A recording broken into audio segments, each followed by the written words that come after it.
percontohan selama 2 dekade kan Hmm, 2020 Banten kita menjadi provinsi ya bisa dari Jawa Barat itu kan berarti hampir 24 tahun ya. iya Jadi betul. Dari 2000 ya? karena betul ya ini kan namanya pajak diatur oleh undang-undang payung hukumnya maka Mm-mm, berlaku untuk semua Indonesia. betul, Nah, ini yang betul. saya secara pribadi melihat ya Bahwa 20%. 80% 20% hanya bisa didapatkan dari PAD-nya tadi. Heeh. 80%-nya masih tergantung pada Transfer pemerintah. betul seperti itu. Apa Jadi sebenarnya tantangan paling besar itu adalah menghadapi SDM-nya sendiri? ya sebetulnya ya tidak lepas ya karena SDM terutama di daerah ya. Mm-mm. Ya mohon maaf misalnya kalau misalkan upgrade dari sisi SDM-nya kan ya Jadi termasuk sebenarnya misalnya dari SDM-nya juga belum siap gitu ya? ya saya pikir itu sambil berjalan sebetulnya. Atau yang kedua potensi selain pariwisata misalnya pertanian Mm-mm. ya. Walaupun sekarang ada kecenderungan generasi muda kan enggan untuk masuk ke situ. Betul. Bagaimana IPB misalnya sekarang juga kan sudah beda lagi ya Udah udah orientasinya. udah gak Pertan minat gitu ya?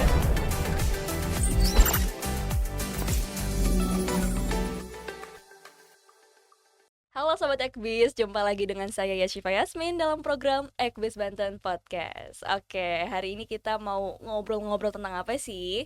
Oke, jadi hari ini kita akan menggali seputar potensi pajak dan retribusi daerah di Provinsi Banten. Tapi sebelumnya kita kenalan dulu nih sama narasumber kita hari ini. Selamat datang Bapak Hadi Sucipto.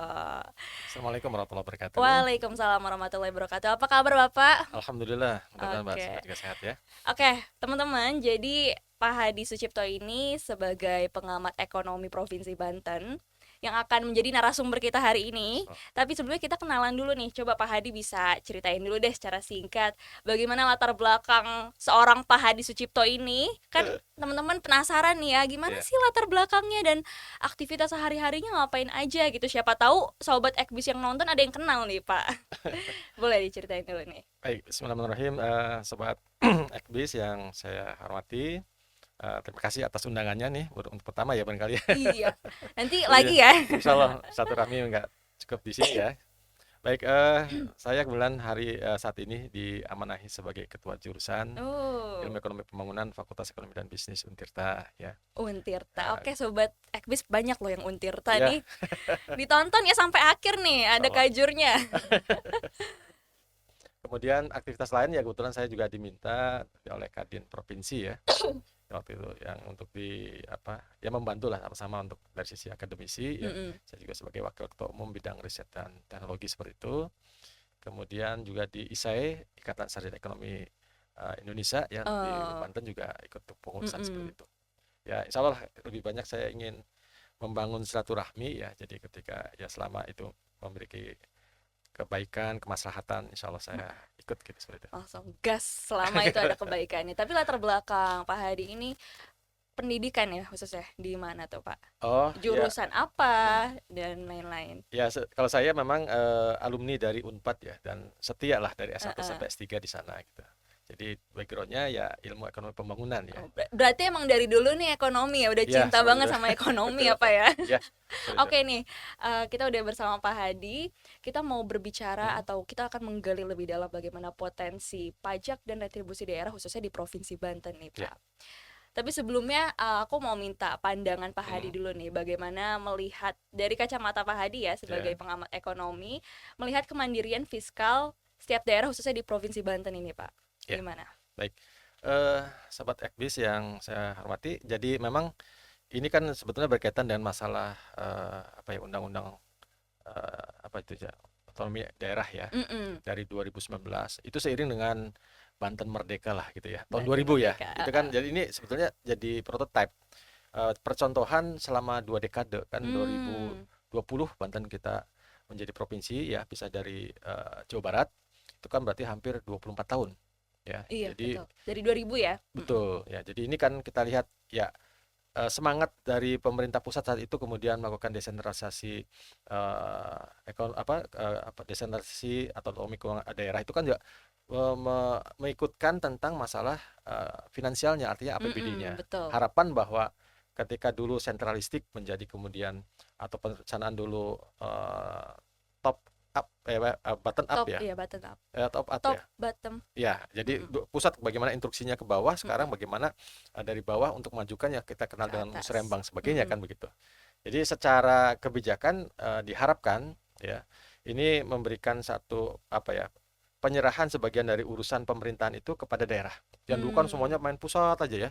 Nah, dengan desentralisasi fiskal ini atau desentralisasi ekonomi ini diharapkan daerah bisa lebih mandiri ya. mengetahui Mm-mm. daerahnya ya, bisa kemudian dari sisi upaya untuk pemerataan kesejahteraan juga bisa dilakukan karena ya Hmm, daerah lah yang punya wilayah, daerah lah yang punya masyarakat atau penduduk ya, sehingga kebijakan itu ya lebih kepada desentralisasi kan seperti itu. hmm, Nah, itu yang saya lihat semangatnya gitu ya. Namun dalam perjalanan ya kalau kita lihat ya, artinya secara bagaimana kebijakan fiskal ya terkait dengan APBD yang kita perhatikan, saya melihatnya memang ada beberapa hal yang harus kita kritisi ya. Wah, apa aja nih Ya, ya hal-hal pertama itu? kan nanti namanya APBD itu kan satu wilayah kayak keuangan, Mm-mm. keuangan daerah, baik itu provinsi dan kabupaten Kabupaten kota. kota. Masalahnya Sobat Ekbis ya ini harus kita bisa pisahkan. Mm-mm. Jadi antara keuangan Kabupaten pusat kota. misalnya itu Mm-mm. APBN yang kita kenal, daerah itu APBD. Nah, APBD provinsi berbeda dengan APBD kabupaten kota. Nah, Jadi gak boleh disamain nih ya antara sama. Ini APBD kan kita kabupaten punya kota dengan rumah tangga provinsi. masing-masing. Oke. Ya, kalau kita udah rumah tangga nih punya Mm-mm. punya apa ya, pemasukan dan pengeluaran masing-masing, nggak bisa dicampur Hmm, kan begitu. iya pasti karena Sobat Ekbis mikirnya kabupaten kota bagian dari daerah provinsi Banten ini Betul, gitu. gitu Jadi sih. mikirnya satu ya, Nah, padahal beda berbeda. dengan PDRB, Produk Domestik Mm-mm. Regional Bruto. Nah, itu adalah gabungan PDRB kabupaten kota untuk menjadi PDRB provinsi. Mm-mm. Nah, jadi kalau untuk bicara APBD-nya berbeda. Oke. Jadi karena apa? Jenis pajaknya atau pendapatan terutama ya PAD itu juga sangat berbeda. Itu juga ditentukan oleh undang-undang. Nah, ini yang Hmm. tentu Sobat Ekbis ya, apalagi dengan Undang-Undang Nomor 1 2022 kemarin, ini merupakan awal atau kebijakan baru untuk merelaksasi ya, melihat dari perjalanan 20 tahun lebih otonomi daerah dan dari sisi juga keuangan daerahnya, ya ada upaya-upaya bagaimana daerah untuk khususnya kabupaten kota ini diberikan kewenangan yang lebih luas seperti itu dibandingkan dengan undang-undang sebelumnya, Undang-Undang Mm-mm. 29 nomor 8 tahun 2009. Sehingga di sini tentunya ya nanti akan kita lihat apa yang membedakan antara provinsi, kabupaten, kota ya, karena ya ini kan namanya pajak diatur oleh undang-undang payung hukumnya maka Mm-mm. berlaku untuk semua Indonesia. Betul, Nah, ini yang betul. saya secara pribadi melihat ya bahwa ini yang tidak bisa dipaksakan semua kabupaten kota itu karena apa? Potensi ekonomi atau sites ya atau katakanlah kue pembangunannya Iya. itu akan berbeda. Contoh misalnya Tangsel. Hmm. Ya, Tangsel mungkin dengan dekat ibu kota, dengan pembangunan yang lebih Lebih maju ya. maju ya, Mm-mm. itu nggak bisa disamakan. Harus disamakan misalnya dengan yang ujung kita, saudara kita yang ada di Bisa selatan, selatan, iya Lebak oke. ya. Lebak Lebak Pandeglang nih. potensinya adalah Mm, potensi misalnya pertanian. Ya, jadi betul. ini yang dari jenis pajaknya yang disamaratakan, yang berbeda dari sisi potensi ekonominya. Hmm. Nah, ini yang harus dipahami seperti itu. Oke, itu salah satu kritik dari Pak Hadi terkait kebijakannya ya. Ya, Bahwa setiap betul. daerah tuh punya potensi lokalnya Betul. masing-masing dan nggak Karakteristik bisa atau disamaratakan. leading sektornya ya, sektor Mm-mm. apa yang mendrive pertumbuhan ekonominya dan sebagainya. Nah, itu juga Hmm. ya karena punya dari sisi topografinya ya, letak Udah wilayahnya beda sudah gitu ya beda. pasti. Heeh. Kalau kita lihat misalnya potensi apa yang ada di Pantura, wilayah utara itu adalah apa daerah-daerah yang berbasis pada industri Industri. ya. Ada Cilegon, ada Kabupaten Serang, ada Kabupaten Tangerang. Mm. Nah, kalau Berbeda dengan selatan selatan yang itu ada Lebak, Pandeglang pertanian. ya pertanian, Mm-mm. pariwisata. Nah, itu yang tentu memiliki apa ya daya ungkit ya dari sisi pembangunan ekonominya ataupun upaya-upaya untuk menciptakan pertumbuhan ekonomi ya tentu juga berbeda seperti itu. Betul betul. Oke, tapi kalau kita lihat dari tren peraihan pajak di Mhm. Provinsi Banten dari tahun ke tahun, Ya, bagaimana nih pandangan Pak Hadi? saya melihat kalau lihat data ya, jadi sekali lagi Mm-mm. memang nanti bisa lihat ya, kalau memang apa istilahnya rilis dari pemerintah provinsi ya. Kalau saya dapatkan terakhir kemarin, maka terlihat kalau untuk untuk di tingkat provinsi ya, ini pun hampir saya lihat provinsi se-Indonesia ya, mungkin Heeh. hampir 90% lebih itu dikatakan mandiri. Mandiri dalam arti apa? Ya sederhananya kalau disebut dengan kemandirian fiskal itu kan adalah apa ya? Indikatornya ya sederhana ini yang sering digunakan oleh BPKB BPK BP apa DPKAD Apa? maaf ya. Provinsi untuk mengukur kemandirian fiskal Mm. baik itu provinsi maupun kabupaten kota ya. Apa Jadi aja nih indikatornya? ya sederhana adalah bagaimana membandingkan APBD. Mhm. Jadi APBD ini kan potensi yang bisa digali di internal. Daerah ya. Dari apa APBD itu? Dari pajak daerah. Mm-mm. dari retribusi daerah ya. Dari pendapatan hasil pengelolaan kekayaan daerah yang dipisahkan dan lain PAD yang sah. Itu Hmm. artinya apa yang ada di dalam daerah itu. Daerah itu sendiri. Nah, Oke. dibandingkan dan total semua pendapatan, karena pendapatan yang disebut dengan APBD ini kan selain dari PAD, ada juga pendapatan dari transfer pemerintah pusat. Oh. Pemerintah pusat misalnya ya kita kenal DAU, daerah apa dana alokasi umum, Heeh. DAK gitu ya. Jadi dana dari pemerintah pusat juga Pusat masuk ya. ya Ya betul ke. seperti itu. Jadi nanti ada bantuan-bantuan dari pemerintah pusat Mm-mm. tadi. Nah, saya melihatnya bahwa transfer pemerintah pusat ini untuk di level provinsi ya, untuk khususnya Banten, kita bandingkan di 2020 ataupun 2023 terakhir ya kemarin Mm-mm. yang sudah diaudit itu memang ada peningkatan. Dalam arti kemandirian itu meningkat Hmm. dari 73,20% ya. Jadi tujuh puluh kemampuan tiga PAD koma 20%, Mm-mm. walaupun sedikit ya naiknya lah, menjadi 73,54%. Oh, nol Ya, koma ya, 0, nambah nol tapi koma gitu. naik lah. Tapi Masih naik setidaknya kalau tidak bahasa turun. ekonomi ya masih tumbuh apa meningkat lah gitu Heeh. ya, walaupun peningkatannya nggak signifikan lah ya. Nah, artinya apa?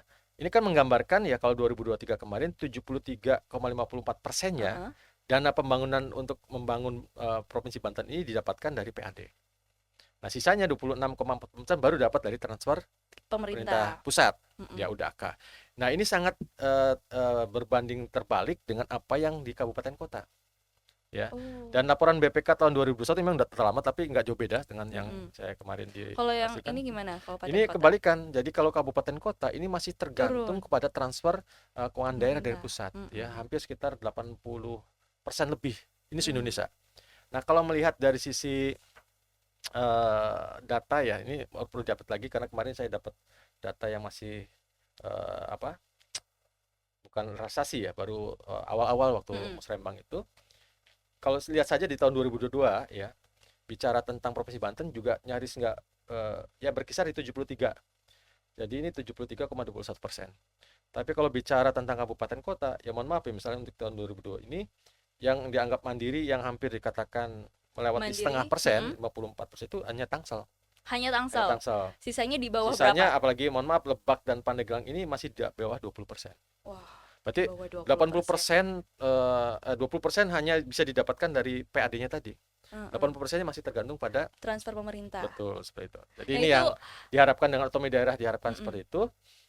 Ternyata ya nggak bisa dipaksakan juga saya katakan di awal tadi. Karena potensi yang jenis pajaknya itu ketika disamaratakan se-Indonesia ataupun paling tidak untuk se-Banten, ya potensi contoh kenapa Tangsel itu lebih mandiri, kita bisa melihat contohnya apa sobat Ekbis ya.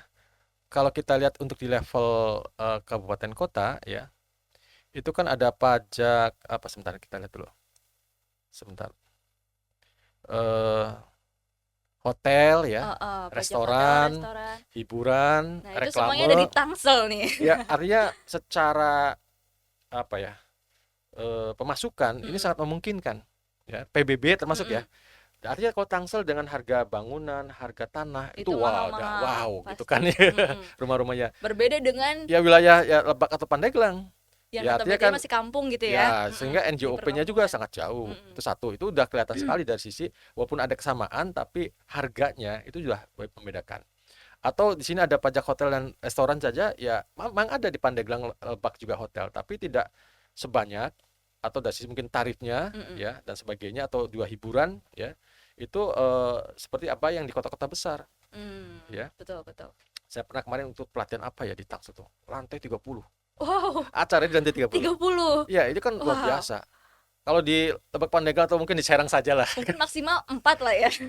Ya rata-rata 4 ya, Heeh. nggak lebih dari 10 nggak ada gitu. Makanya ini Iya juga betul. menggambarkan ya mereka pesat sekali apalagi dengan ibu kota ya, Mm-mm. mobilisasi penduduknya demikian apa besar gitu ya. Betul betul. Nah kalau di ya misalnya untuk pariwisata di sana mungkin di selatan itu kan ya rame menjelang liburan, Mm-mm. rame weekend gitu ya. Kalau di sini kan terus-terusan Selalu ada ya mobilisasi ya. kunjungan entah itu dari mana dan sebagainya. Ya jadi memang wilayah Tangerang Raya ini sangat memungkinkan dekat dengan ibu kota ya karena memang kadang juga kalau kita lihat sebagian besar yang bekerja di Jakarta juga mereka tinggal Tinggal di di Tangsel, Tangerang gitu kan, jadi betul. seperti itu. Jadi Heeh. terbayanglah semua apa namanya aktivitas ekonomi itu cukup tinggi di sana. Heeh. Tapi apakah ada faktor lain selain hal tersebut nih, selain yang yang katanya tadi Hmm, tidak sesuai dengan lokalnya mereka gitu iya, ya. Apakah ada hal lain yang membuat penyerapan pajak setiap daerah tuh kecil gitu? PAD setiap iya. daerah ini kecil. Kalau secara keseluruhan, ya mungkin tidak jauh beda misal dengan kesadaran pajak misalnya ya. Mm-mm, oh. Nah, ya apalagi kalau untuk bicara tentang provinsi ini kan ada pajak kendaraan bermotor ya. Mm-mm. Sederhananya ya kemarin juga ada survei kecil-kecilan tuh. Gimana caranya kita melihat eh, wajib pajak terutama untuk kendaraan ya, Iya. yang bisa kita deteksi pasti itu nggak akan bayar pajak. Apa coba? Lihat Oh. plat nomornya tuh. Apa nih? Oh, berarti ada Oh, deteksinya nih. gampang. Lihat plat nomornya kalau sekarang tahun 2024 misalnya Heeh, ya. Tanggal atau 2023 2024 pastilah. Habisnya heeh. tuh kan kapan kelihatan tuh di plat paling bawah tuh. Iya, iya. Nah, kalau ada 22, 20, wah itu pasti bodong gitu. Eh, Plat nomornya bodong. Nah, heeh. itu saya pernah survei sih kecil-kecilan. Ya nggak jauh beda masalah ekonomi. Jadi ke Hmm, tukang apa tuh dulu? Es apa tuh? Doger. Saya sambil ya supaya bisa membangun komunikasi, saya iya. jajan situ tuh. Heeh. Mas kok itu nomornya kayaknya nggak ini ya? Iya Pak belum bayar katanya. Eh, Kenapa? Buru-buru untuk bayar Pak, untuk makan aja susah iya katanya betul itu. ya. Jadi memang ya ada sebagian yang kemudian barangkali dengan kondisi pasca pandemik kemarin masih belum belum stabil lah ya, Mm-mm. apalagi untuk masalah urusan membayar pajak kendaraan gitu. Walaupun ya pajak mungkin ya untuk motor lama atau sebagainya itu kan ya tergantung sih pemahaman dari sisi besar atau tidaknya kan gitu. Mm-mm. Jadi ini yang kemudian bisa kita lihat seperti itu. Atau yang kedua, ini menarik kalau kalau ini Banten ini ingin ditingkatkan dari pajak kendaraan ya. Mm-mm. Itu kan banyak perusahaan-perusahaan yang pabriknya di sini ya atau kantor pusatnya di sini maupun di Tangerang, tapi beli kendaraannya itu platnya pasti plat luar Banten. Nah, itu yang Oh. oleh teman-teman di Samsat itu Mm-mm. ya ada upaya untuk bagaimana melobi ke perusahaan-perusahaan ini bahwa ya kemudian dipindahkan, dimutasi gitu. Kan artinya Hmm. apa? Pajak itu akan masuk ke Banten. Iya betul Kalau betul ya. pajaknya di Jakarta, ya dulu kan memang Enak di Banten ini, Jakartanya gitu ya. Tangerang Raya kan dulu ya kita tahu masih aturan yang masih gabung dengan Polda Metro Jaya. Hmm. Jadi kalau untuk pembayaran pajak kendaraan motornya kan masih ke kasnya Jakarta. Jakarta. Padahal Nggak itu masuk ke Tangerang ya. aktivitasnya dan sebagainya kan itu ada di Banten. Nah itu. Iya Jadi ini betul. yang kemudian didorong oleh teman-teman di Samsat atau kemudian di pemerintahan Mm-mm. atau BPKAD dan sebagainya itu untuk melobi ya bagaimana kendaraan itu dimutasikan. Ya, makanya kalau saya lihat kebijakan yang kemudian juga dilakukan, misalnya ada apa tuh pemutihan gitu ya. Ya, paling tidak memberikan kesadaran bagi masyarakat yang masih tetap ingin membayar pajak ada diputihkan untuk tahun sebelumnya. Oke, bayar untuk tahun ini aja lah atau gimana. Itu kan ada kalau kita lihat di Hmm. spanduk-spanduk itu kan biasa tiap tahun ada. Pemerintah provinsi itu kemudian melalui Samsat itu melakukan kebijakan pemutihan atau bebas pendaftaran dari mutasi. Ya kan dulu saya kan di Bandung, kemudian dipindahkan ke nomornya ke Banten, nah itu Mm-mm. juga ada dapat keringanan sebagainya. Itu saya upaya-upaya ya khususnya untuk kendaraan bermotor karena ini menjadikan potensi yang paling besar untuk pajak Hmm. kendaraan. Iya Kan kendaraan tuh betul betul. tiap bulan saja Selalu meningkat. yang baru maksud saya ya. Mm-mm. Kan pasti juga bayaran juga makin mahal tuh. Coba Iya. dengan yang tahun 2020 atau dibandingkan sebelumnya itu kan pasti semakin harga apa kendaraan baru itu makin mahal ya. Nah, saya melihat kebijakan di kendaraan ini kan masih bebas dalam arti ya mungkin kalau kita Belum. coba lakukan survei ya dulu saja saya pernah lakukan tuh di bukan di daerah Banten ya. Dulu ada teman di Cirebon itu 1 bulan ya penjualan motor untuk kendaraan di leasing Mm-mm. ya satu leasing tertentu saya nggak sebutkan gitu hampir 300 satu bulan Wow. itu Satu baru bulan ya?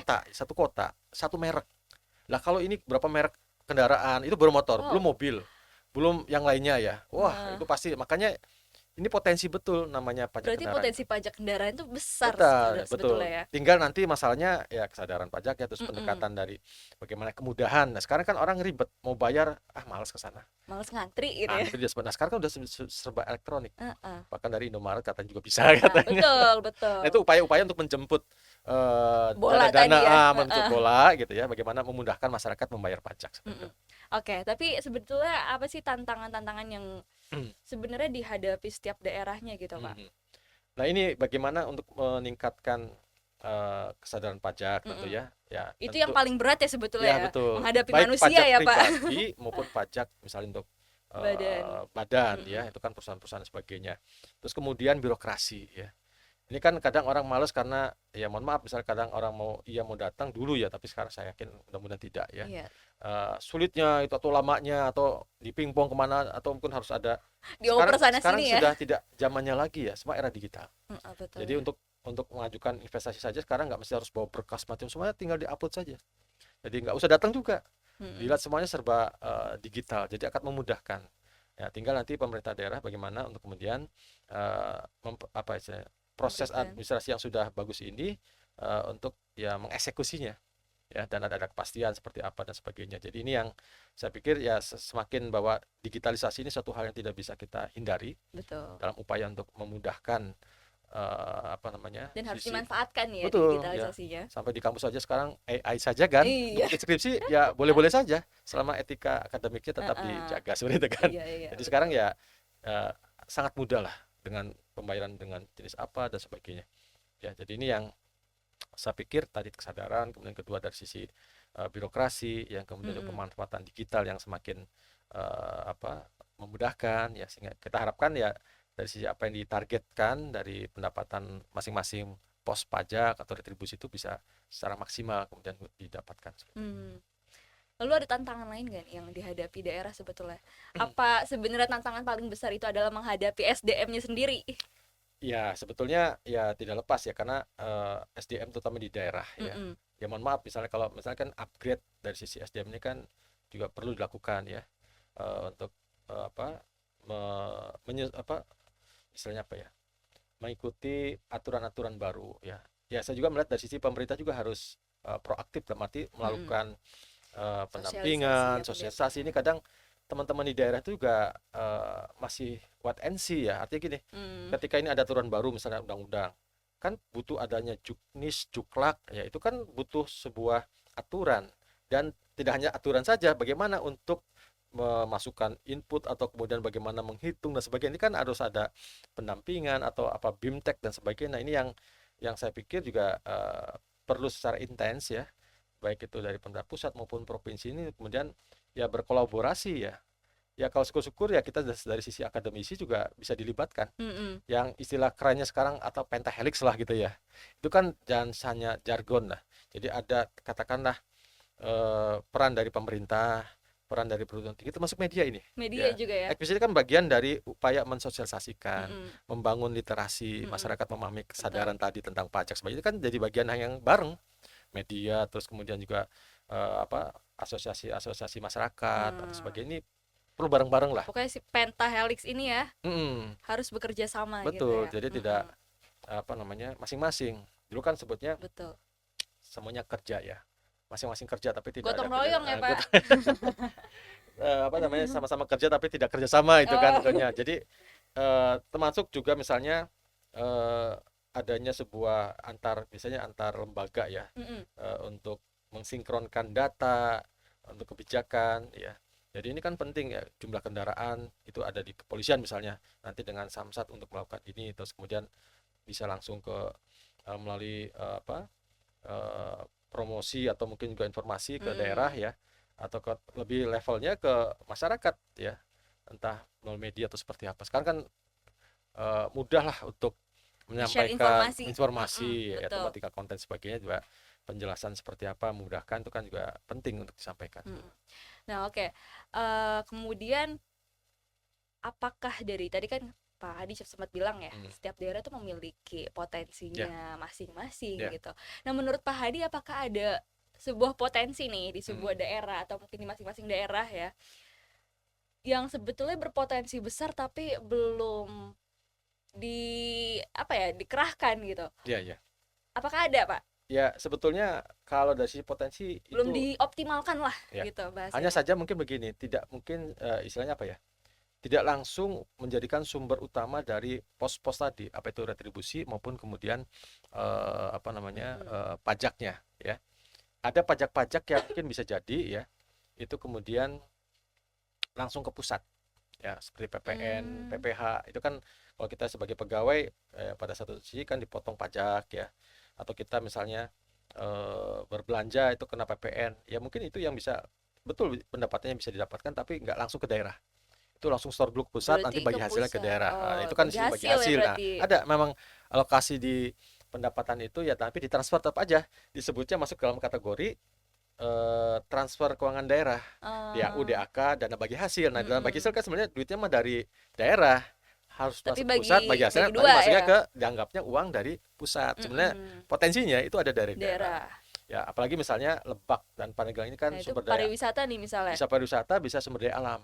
Mm-mm. Misalnya itu apa itu kemudian apa istilahnya? Batu bara misalnya ya, atau emas gitu ya. Walaupun emas mungkin daerah Lebak atau daerah apa tuh? Cikotok mungkin udah gak seperti dulu ya, kalau terkenal bisa emas kan Ah, Cikotok sebagainya. Nah sekarang kan ya masih ada tapi tidak sebesar seperti dulu. Nanti kan ini kan untuk ekspor, untuk apa kan masuk dulu ke pajak ekspornya, masuk dulu ke eh, pusat, nanti kemudian nanti dilihat baru ini di. sumbernya dari mana, bagi hasilnya dengan daerah seperti itu. Hmm. Jadi tapi tetap aja namanya dari transfer keuangan pusat, jadi seolah dari pusat walaupun potensinya dari daerah. Nah itu saya. Daerah.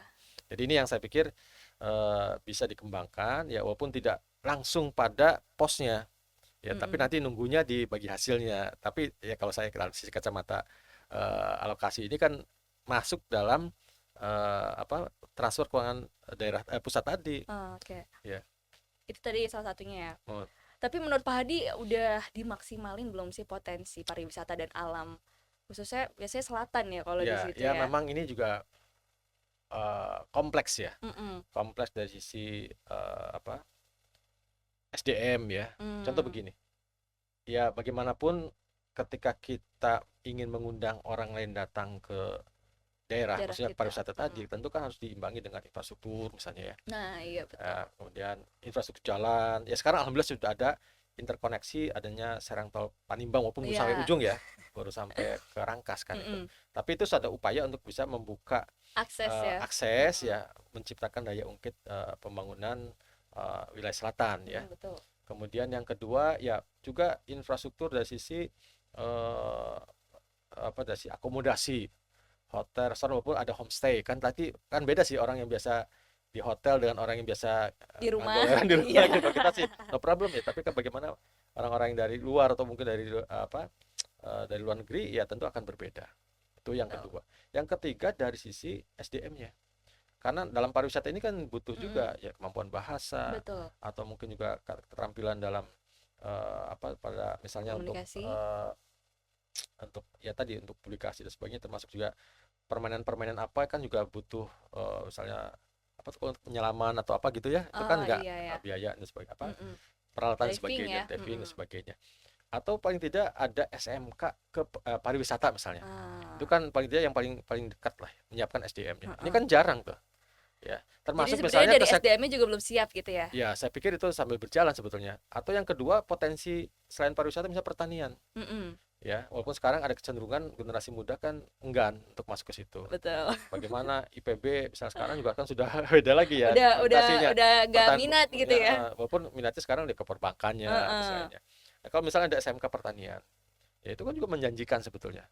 Tentu tidak hanya sebatas apa produk lokal yang hanya bahan mentahnya, harus ditingkatkan nilai Nambah nilai tambahnya. tambah ya. Betul. Mm-mm. Jadi itu cuma ada pisang. Ya kalau pisangnya saja dijual ya nggak seberapa, tapi kalau Mm-mm. udah diolah, Keripik ya, keripik, selai dan dikasih sebagainya, coklat gitu kan. warna-warni sekarang udah banyak sekali, Heeh. dan di apa namanya didampingi dari sisi produknya, Hmm. packagingnya, termasuk pemasaran jangan lupa ya. Maupun permasalahan UMKM itu biasanya ini kemana-mana ya, maksudnya masalah pembiayaan saya pikir udah nggak masalah lagi, karena sekarang dengan beberapa kebijakan perbankan kan sudah ada dana-dana itu. Dana. Nah, yang penting selain tadi packaging, kemudian pemasaran harus dibangun, dia Iya tadi pemasaran ya. digitalisasi. Bagaimana Mhm. membangun pemasaran ini melalui jaringan ya. Ini kan sebenarnya hikmah dari pandemi kemarin. Nggak Iya nyangka ya. kan? Bagaimana Secepat jualan itu ya. itu satu sisi memang drop ya, namanya bisnis baik Mm-mm. termasuk UMKM. Penjual udah nggak ya, namanya misalnya jualan di sekolah, warungnya tutup dan sebagainya udah mati. Tapi dengan dibalik itu ya ya mungkin harus ini dulu ya, apa ya mengalami itulah Heeh. barangkali, tapi akhirnya terpetik untuk kemudian bagaimana mulai penjualan online gitu ya. Ya, tapi online sekarang sudah kena pajak juga sekarang ya. Iya. Itu akhirnya Sekarang kena, ya artinya ini kan sudah tidak membutuhkan misalnya apa tuh toko ya. karena emang sekarang banyak yang online ya. Betul. Jadi Mm-mm. dan masyarakat juga Praktis ya Pak. praktis, tinggal pilih saja di Heeh. aplikasi mana tinggal setor ke siapa yang bayar sebagainya, kan lebih mudah dibandingkan ya dulu ya. Ini juga dampak yang mau tidak mau berdampak kepada eh, pasar-pasar tradisional ya, Mm-mm. atau mungkin Betul. yang dulu mungkinnya kayak apa tuh, yang di Jakarta kalau bisa kalau Lebaran tuh Tanah Tanah Abang Abang. itu kan ya Berdampak musiman, banget, jauh iya. sekali ya. Karena sekarang orang nyarinya di shop, Shop, iya, jadi ya toko nggak salah oren. juga, itu tidak bisa dihindari. Itu satu Mm-mm. Betul. tuntutan apa ya, bisa menggilas ya Mm-mm. namanya teknologi itu. Tapi bagaimana itu kemudian dimanfaatkan oleh pelaku usaha untuk bisa Beradaptasi membangun dengan digital adaptasi dan mungkin apa, mengembangkan mm-mm. produk sebagainya. Jadi ya mudah-mudahan dari situ akan ya, apalagi punya jejaring gitu ya, akan lebih Betul. kuat ya apa Mm-mm. namanya, eh, pemasaran dan sebagainya. Itu tadi ya. Jadi kemana-mana ya, tapi Jadi ya itu dampak kemana-mana yang ya. dari Heeh, dari dampaknya sangat potensi daerah. luas gitu, Betul dari potensi daerah gitu ya, ya. dampaknya kemana-mana nih. Tapi selain dari wilayah selatan gitu Hmm. ya yang kita bicarakan tadi, apakah ada wilayah-wilayah lain yang sebenarnya Bapak bisa melihat potensinya gitu? Ya, ya memang kalau kita lihat Apa dari sisi apa Banten ini kan, kebanyakan, apa lebih besar sebenarnya potensi yang belum digali benar-benar tuh yang daerah selatan tadi? ya Karena kan tadi melihat betul, PAD-nya juga masih kecil ya. betul. Nah itu yang saya pikir perlu untuk kemudian melibatkan semua stakeholder ya. Nanti pemerintah daerah tidak cukup sederhana, tidak hanya pada pemerintah daerah, juga bagaimana kemudian melibatkan ya tadi akademisi ya, perguruan tinggi, atau kemudian juga termasuk media ya, Pentahelix tadi ya. media tadi, untuk bisa apa ya, mempromosikan, menjelaskan sebagainya, termasuk juga barangkali saya pikir kaitan dengan masalah apa ya, pengembangan pusat-pusat pertumbuhan baru ya. Nah, Artinya gini, apa ini? Seperti apa nih ya maksudnya? contoh misalnya gini, saya udah pengalaman di, bukan pengalaman, pernah melakukan penelitian dengan Bank Indonesia waktu di Jawa Barat ya, di Mm-mm. Bandung itu ya. Desa ini kan sebagai bagian dari pemerintahan daerah Mm-mm. ya, terutama di kabupaten. Nah, diharapkan ini mampu untuk menemukan produk unggulan. Di Ya, walaupun bisa desanya ditebak ya. pertanian apa, tapi itu penting untuk, itulah keunggulan dari daerah itu. Mm-mm. Nah, itu yang kemudian harus harus dikembangkan. Ya dulu termasuk semua BI, saya pikir kemarin juga pernah melakukan penelitian yang sama Mm. di BI Banten ya. Semua kabupaten kota itu kemudian harus punya produk unggulan apa. Itu pasti ada. Nah, inilah yang kemudian menjadikan, karena potensinya ada di dalam, ya tentu ini harus dikembangkan. Ya tadi, apakah pengembangan produknya, dari sisi packagingnya, dari sisi pemasarannya, termasuk membangun jejaring. Ketika mereka menemukan ini, ketika ada permintaan besar, siap enggak kan gitu. Nah, Mm. saya dulu kan waktu KKN juga ditanya, Pak ini apa? Ya bisa sih kita petakan misalnya. Ya pasti produk pertanian. Tapi produk pertanian yang bisa apa ya, bertambah nilai tambahnya gitu ya. Mm-mm. Tadi nggak hanya pisang aja gitu, Tapi diolah diolah lagi lagi. seperti Mm. apa, atau mungkin juga sisi pemasarannya jangan ke pasar Uh-uh. aja, misalnya dengan Di online mungkin ya. betul perusahaan apa di Toko sana, toko sehingga oleh-oleh toko ya. oleh. Nah ini juga penting untuk apalagi kan Banten ini kan posisi yang strategis, Mm-mm. dia pintu gerbang dari Sumatera yang akan ke Jawa ya, Jakarta atau ke Jawa, ke Jakarta. sana Jawa Mm. Tengah, Jawa Timur. Ini kan bagaimana memanfaatkan itu. Mm-mm. Ya syukur-syukur, apalagi yang kemudian adanya tol Serang Panimbang misalnya, kan lebih dekat ya orang Jakarta ataupun orang-orang wilayah untuk kemudian ke selatan itu, luar biasa selatan itu. Mm. Dan itu kalau kita lihat ya, apa, infrastruktur juga sudah semakin baik ya. Artinya ya, cerita teman sih, saya juga belum nyoba ya. Mudik ya, kalau lewat jalur selatan itu luar biasa katanya. Pemandangannya ya, cuma memang harus apa ya, ya mungkin infrastruktur misalnya lampu ataupun SPBU itu masih terbatas ya. Mm. Tapi kata temen itu dari Pangandaran ya sampai ke lewat Binangun itu sudah bagus itu. Oh. Berarti experience mereka, Iya, perjalanan mereka yang di mudik-mudik wilayah selatan itu selatan itu. sebaiknya ke sana. Kalau saya kan Mm-mm. kagok ya. Mudik ke Cirebon ya ujung. Itu memutar sekali, kecuali ya memang tujuannya jalan-jalan gitu ya. Nikmatin Ah, dulu, baru kemudian ini kan healing dulu lah gitu healing ya. dulu gitu Tapi ya. healingnya juga lumayan Ke capek di pantai jalan dulu. gitu ya. Kalau selatan misalnya orang Ciamis, orang Mm-mm. Cianjur Selatan, atau kemudian Jogja, enak tuh jalur situ. Jadi sambil melihat ya apa istilahnya, tadabur gitu ya, tabur alam Ada ya, beralam. luar biasa. Nanti kan akan menciptakan menumbuhkan ekonomi baru ya. Jadi kembali kepada pusat tadi ya. Mm-mm. Pusat pertumbuhan desa itu bisa direalisasi potensinya, bisa dikembangkan sebagai komoditas unggulan. Yang kedua, potensi pasar Mm-mm. ya. Jadi apa yang bisa dia tidak punya potensi bahan bakunya atau apa, tapi dia tempatnya strategis. Nah, itu Nah, ya. contoh dulu itu misalnya di Cirebon tuh, ya karena saya orang Cirebon ya, ada pusat jajanan ya, itu se-Indonesia tuh, di Weru ya. Wow. Itu nggak punya potensinya, cuma orang pada ngumpul di situ karena jalur strategis. Strategis. Orang-orang bolak-balik lewat situ gitu Atau ya. dulu kenal dengan Tegal Gubug ya, di daerah Mm-mm. Arja Minang itu, wah terkenal tuh pasar sandang, bahkan ASEAN ya, miliaran tuh Mm. perputaran di hari-hari tertentu. Jadi menciptakan satu wilayah untuk menjadikan pusat orang pada ngumpul, itu kan Eh, berarti jadi pusat pasar. walaupun sebenarnya komoditasnya bukan asli dari Bukan dari situ, situ gitu orang ya. ngumpul di situ bawa apa saja, jadi karena sudah Mm-mm. menjadi apa ikon gitu ya, Mm-mm. ya ke sana lah mereka gitu. Nah ini Mm. menciptakan itu kan butuh sentuhan ya, termasuk juga media apa yang kira-kira bisa jadikan, misalnya Sawarna saja kan kata orang eh, nggak jauh beda misalnya dengan Labuan Bajo dan sebagainya. Nah, itu bagaimana pengemasannya untuk kemudian orang datang. Nah terakhir saya kemarin ikut penelitian teman ya, Mm-mm. apa tuh istilahnya VR ya. Jadi yang pakai Oh iya, alat. Nah, iya jadi iya. kita nggak mesti harus ke sana, kita syuting seolah-olah kita ada di sana. Iya iya. Tapi kan ada muncul perasaan, "Yuh, bagus banget. Akan lebih enak kalau kita datang sendiri ke sana." Nah, ini bikin Merasakan penasaran. langsung Nah, gitu itulah ya. teknologi. Artinya kita belum, ya mohon maaf, saya selama lama di mana?